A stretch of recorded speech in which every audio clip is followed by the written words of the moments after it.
August the 2nd, 1956, David Mark Schwochert was a junior at Burlington High School in Burlington, Wisconsin, until his untimely passing on January the 1st, 1973. He enjoyed his woodworking class and was recognized for his quiet nature, discipline, and was often referred to as even-tempered by those who knew him. Inside the lovely household at 416 Ridge Avenue, Richard and Catherine Schwochert were occupied with their 6 energetic children, 2 boys and 4 girls. David, at 16, was the second oldest, just after his sister Debbie. The family also included Doug, Cindy, Jean, and Terry, each adding their own flair to the mix. With Christmas just behind him, everyone was buzzing with excitement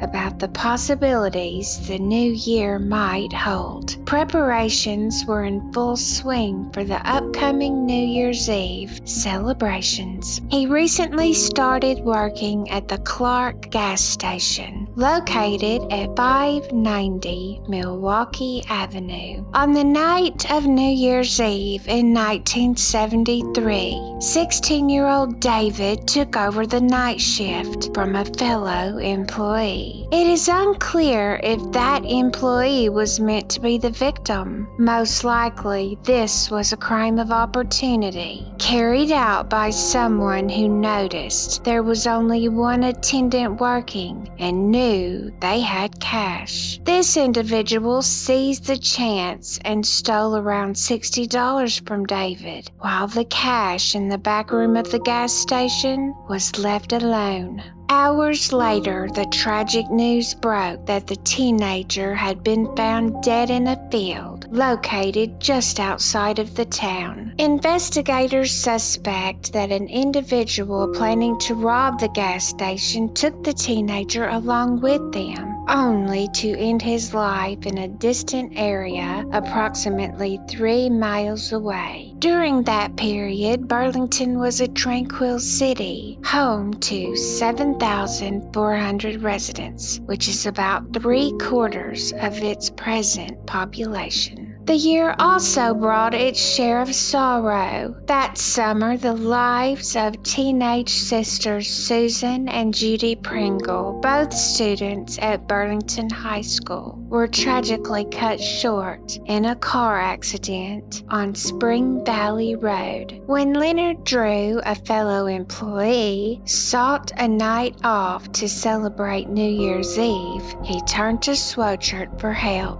With his parents' approval, the teenager was more than willing to step in. As Schwochert reported for his overnight shift on New Year's Eve, he encountered his friend Steve Oakes, who was just completing his duties at the Clark station. Oakes was in his final moments of his shift when Schwochert arrived. Oakes may have passed away in 2021, but his brother Gary still recalls the profound impact of Schwochert's murder on Steve. He was left in total shock and disbelief, coming to terms with the fact that he could have been the one in danger. Despite this realization, Steve preferred not to dwell on it in later years. Jim Kubath, a youthful police officer, found himself on duty on New Year's Day. As he cruised through the town in the early hours, he decided to stop at a gas station that was open for those late-night fill-ups. The front door was wide open, but the shop was deserted. A trash basket overflowed with discarded beer cans, and colorful confetti littered the floor. Kubath deduced that a New Year's Eve celebration had unfolded here. However, the bigger mystery loomed. Where was the crowd that had once filled this space? Upon reaching out to the business owner, the police discovered that the teenage employee at the gas station was unaccounted for. Hours later, a somber revelation brought police to a wooded area along Highway 36, just north of Burlington city limits. David Schwochert was found deceased, lying on his back in a field near the woods, southeast of the Highway 36 and County Road West intersection. He was discovered in a pool of blood, having suffered 2 wounds to the head from a .38 caliber. Although he was still clad in his blue Clark gas station uniform, his money belt and coin changer were missing, along with $60. Remarkably, no money was reported missing from the gas station. As the tragic news reached the Schwocherts' home on New Year's Day morning, David's parents summoned their 5 remaining children to deliver the devastating message that David had been killed.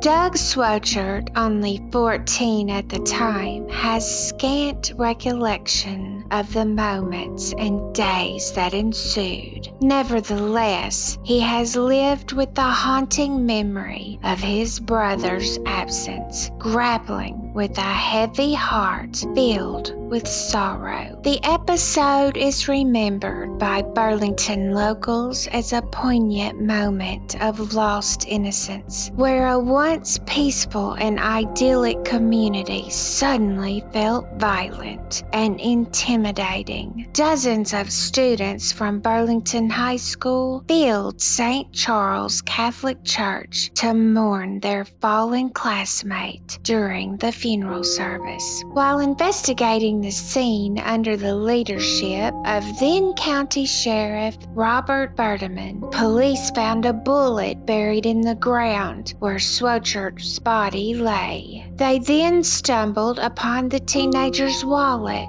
followed by a coin changer that is believed to have been his. The Clark gas station company offered a $1,000 incentive for information concerning the murder. Yet, as time dragged on, days morphed into weeks, weeks into months, and ultimately years passed with no resolution in sight. In 1973, DNA forensic testing, which has become a cornerstone of numerous successful homicide investigations in recent years, was still a concept that lay years ahead. Sadly, due to the absence of concrete evidence and the significant time that has gone by, it remains questionable if this case will ever be resolved. After 30 years of service, Kubath retired from the police force in 1995, but the unresolved Schwochert homicide still gnaws at him. The troubling thought that a young man lost his life without anyone facing consequences continues to haunt the former officer. Burlington concluded his tenure as sheriff in 1977 and later died in 1996. In the years that followed, numerous other officers linked to the case have also passed away. The year 2018 saw the passing of Richard and Catherine Schwochert, who died just 2 months apart. They were buried together at St. Charles Cemetery in Burlington, not far from where their son David is laid to rest. Citing the ongoing nature of the investigation, the Racine County Sheriff's Office is refraining from discussing the Schwochert case or releasing any public records, despite the fact that 5 decades have passed since the incident. According to Lieutenant Michael Lewell, who serves as the Public Information Officer for the Sheriff's Office, evidence has been resent to the State Crime Laboratory. He did not, however, provide any specifics regarding the evidence or the outcome of the testing. In a heartfelt plea, David's family is asking the public for support in bringing resolution to their family's lingering sorrow. Let me know if you have heard of this case and what are your thoughts? What do you think happened to David? I thank you for watching and I'll see you next Friday.